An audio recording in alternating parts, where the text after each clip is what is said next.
Okay.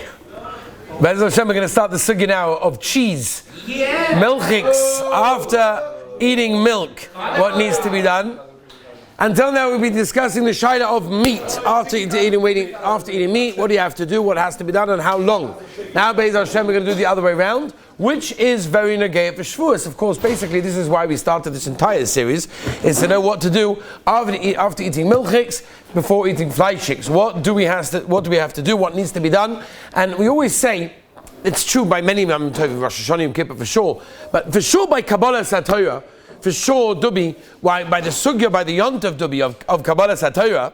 So we are accepting the Torah. We're actually, this is it. We're saying Rabbeinu Shalom Na'aseh v'Nishma. We want the Torah. Can you imagine if on the Yom Tov of Shavuos we're not even doing the right thing? We're not even keeping the Torah. That's a gavela chazach. That's why it's important for us to know these halachas and how they apply lemaisa. So we're going to discuss now, after eating cheese, after eating dairy products, what lemaisa needs to be done. So from the Gemara, there is no makar in Shas or anywhere else except for the Zohar maybe of a person that needs to wait after eating cheese. Okay, from the Gemara, by regular dairy, milk and cheese tuli, there is no halacha that you have to wait anything. However, there are three things that you do have to do to make sure that you're not eating meat and milk together. And those are, of course, tuli, kinuach, hadocha, and the tilis yadayim. Am I saying it too fast to write up? Kinuach, hadacha, and the tilis yadayim. That means, let's go through them one by one. These are the three things that need to be done. In other words, right now, you have a coffee, you have a piece of chocolate, you have an ice cream, you have a piece of cheese. And now you want to go along and have a steak. So the halacha is that you need to do three things. What are they? Number one, kinuach. Kinuach means, says the Shulchan Aruch and Siman Peitesi base, eating anything that's parav. Anything that's parav except for three things. What are they? No. They're very good. I like that. Cheese. Beautiful. Tuli. Okay. No, what are they? No. Somebody help me. Something parav. Water. No, eat. But drinking is something else. We'll talk about that. What's that? Ice. Interesting. Shulchan Aruch says three things that are problematic. Number one, dates, leafy vegetables, protein, and flour. Why not? Says the Shulchan. In those days they did. Why not, Yaakov? The reason is because these things get stuck in your teeth. When you eat a date, it's very chewy. It gets stuck in your teeth. You have leafy vegetables, they stick there, they cling. We want you to eat something that's going to remove all of the residue of the milk, like for example, have a pretzel or something like that. Right? So have something like that, have a vegetable, have a carrot, have an apple, I don't know. Have anything like that, that's fine. Okay? That's kinuach. Okay? I asked Rabbi Zil Obach one time, can you just brush your teeth? Not on Shabbos, versteht sich. But can you brush your teeth? So he told me, you don't have to eat something, you brush your teeth. He does the same job, okay? Probably does a better job, right? That's number one, kinuach. Number two, hadocha. Hadocha needs to be done. That means you need to rinse out the mouth. So that's what you said, right? Somebody said that, water, right? And Nachanami, you could drink water. You could drink something. Do you have to, what's that? It does not have to be l'chaim. It can be regular non-alcoholic beverage, and therefore it could be if you're going to drink it if it goes down. Okay, so that is hadocha, and the last thing is called netilas yadayim. Okay, which means bisman chazal they used to eat generally with their hands, so you need to wash your hands to make sure there's no residue tuli on your hands in that case, right? So lemaisa you don't have to actually wash it. Rabbi. Let's try to get through the halachas. I know everyone's excited. I know Kashrus is coming, and they bring down from the Heilige Rebbes that their heartbeats will get much more faster when as the time of Kabbalah. Then maybe this is what's going on. I get it, but let me just get through some of the halachas, which is good. Okay, Rabbi Isai, like this. The kinuach we spoke about, hadacha we spoke about, netilas yadayim. Now the advice of the poskim say, if you are eating with a fork or anything similar, you don't really need to do netilas yadayim, but if you did touch it with your hands, like a bar of chocolate or something like that, then it could be kedai that a person should wash his hands. Do you need mamish the din netila? No, you don't. Rabbi Zil Orbach told me you could use a baby wipe for shtetzach not Shabbos Yom Tov Kodesh. That's avada, but avada during the week you can use a baby wipe in that case. By the way, there's no order for the kinuach and the hadacha. It's not the pshat that you need, the Shach says this, it's not the pshat that you need to do first the kinuach, then the hadacha, which logic would have dictated that that's what you need to do. First you eat a pretzel, that sort of gets everything going, and then wash it all out with a drink. You could do whichever way you want. There are those that say it's better to do kinuach first. Now there's a major problem here. What's the problem? When was the last time you saw a guy, right, who's about to dig into a steak, and he says, oh, hold on a minute, wait, I had a coffee. I think I need to go do kinuach, hadocha, and that. Did anyone ever see such a thing? And this is even more of a kasha, but Shavuos. Why is it more of a kasha on Shavuos? It's more of a kasha because the Heilige Chassam Sofer brings down like this. He says, we mentioned right in the beginning, one of the schusim that we have of Kabbalah Torah is because of the halachas of Basa v'Cholav, right? The Malachim, remember the Malachim said to Moshe Rabbeinu, you can't take the Torah because you guys Egel Azhav, and Moshe Rabbeinu said, hey, you guys didn't keep the Torah when you came down to visit Avraham Avinu by the Bris Milah. No, what do they do? Said the Chassam Sofer, be medayik. If you look at the Torah, if you look at the Psukim, it says very clearly, they had gvina, they had the cheese, they had the butter, and then they had the meat. Right now, that's not really going to be an issa. You don't have to wait afterwards. So if that's the case, what's the issa that Moshe Rabbeinu was saying that the Malachim took part of? In which case, we were mozaich the Kabbalah Torah. Zug the Heilige Chassam Sofer Rafal. He says, he says, you know what? They just didn't do kinuach v'adacha. So it comes out of the Chassam Sofer that the whole schus of Kabbalah Torah is because the halachas of kinuach v'adacha. But yet, no one's doing it. What's pshat? So the answer is very simple. Better it's a shach. Rabbi Orbach told me as well. But the poskim say that if it's after an hour, you don't have to do kinuach and hadacha. So halacha l'maisa, you have a milchik, a dairy item, and then you have meat. You do not have to do kinuach and hadacha in that case if it's after an hour in that case. Now that is according to the Nigla. We'll go into Nista for a moment. The Heilige Zohar Kodesh brings down the Suda Chado b'Shaito Chado.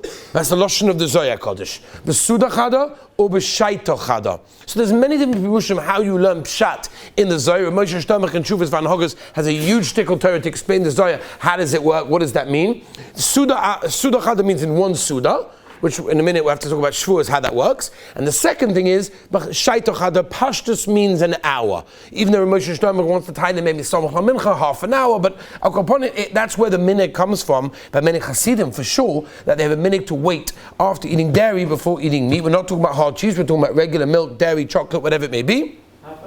Comes up, again, different pirushim, how you learn, different minhagim, but that's where it comes from. Again, Al Pi the Gemara and Shulchan Aruch, there is no makor to wait. Al Pi the Zohar, the Ramah brings it, Be'etzem, is that there is an inyan to wait, and again, if that's your minig, then about it's your minig. Now the question is, when it comes to Shavuos, this is very negeya. Sometimes, for example, a person will make a milchik, a kiddush, and next week we'll discuss exactly the different minhagim of Shavuos, milchik, fleishiks, we'll talk about it, but before we get there are many people that start their Suda on Yom Tov day with a milchik kiddush or milchik food maybe, and then they move on to the fleishik food because al Yom Tov they want to have a fleishik sida. So the question is, number one, do you have to wait? So again, as I said, if it's not your minute to wait, you definitely don't have to wait. Kinuach and hadacha and atila, you have to do if it's less than an hour for sure. But what about having it in one suda? Right? The Zohar says clearly not to have it in one Suda. So if you're makbid on the Zohar, definitely not to have it in one Suda. La halacha lemaisa, it's interesting. The Magen Avram, and this is the psak of the Mishnah Berurah in Top Tzadi Dalet Sikot Tazayin, where the Mishnah Berurah's psak is that you don't have to even make a bracha acharina. You could just go straight from the milchus to fleishiks. By the way, next week we'll discuss the whole makor of milchus on Shavuos comes really as a heicha timtza just to have two breads.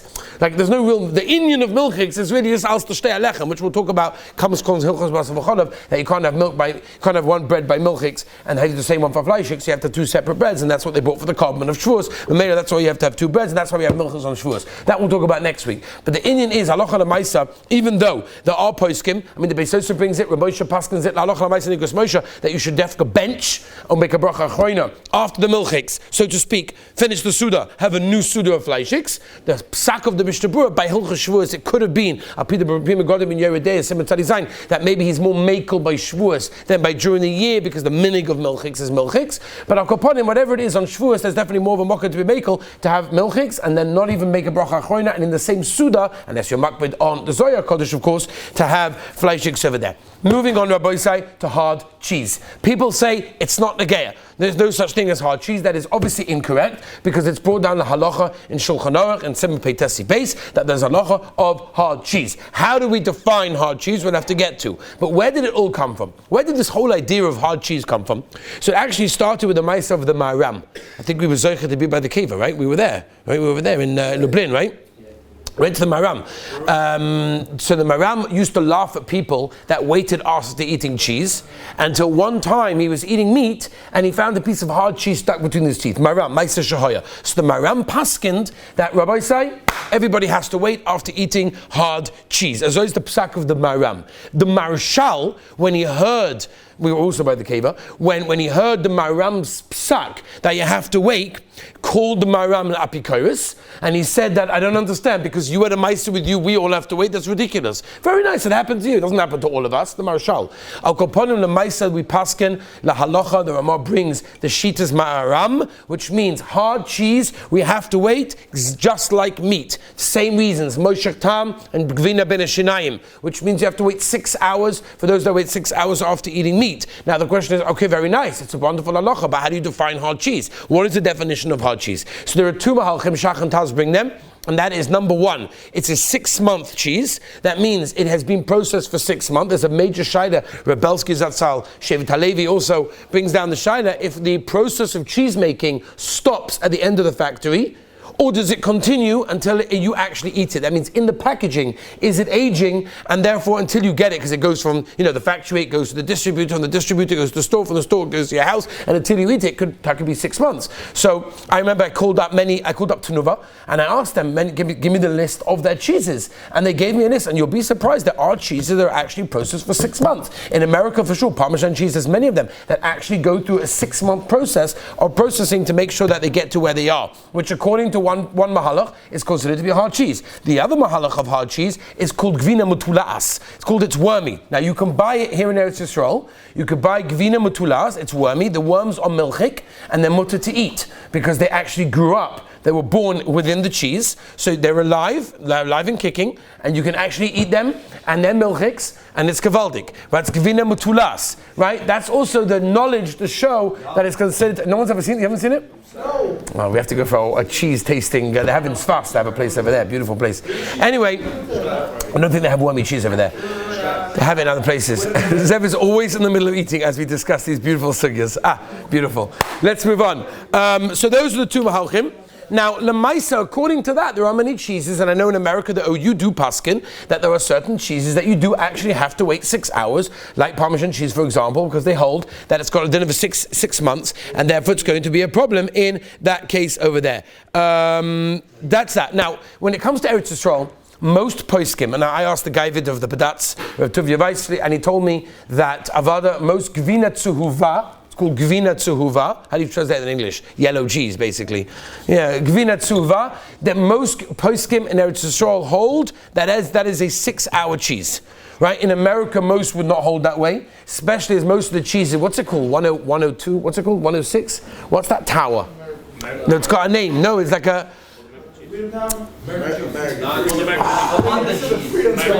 No, it's a better name than American cheese. I know everything from America has to have a name in America in it to give it the, This is from America? No, there's a name. 106, 110, there's like a... No, I'm talking about you. Bech. No, where are you? No, there's a name. All right, okay, whatever it is.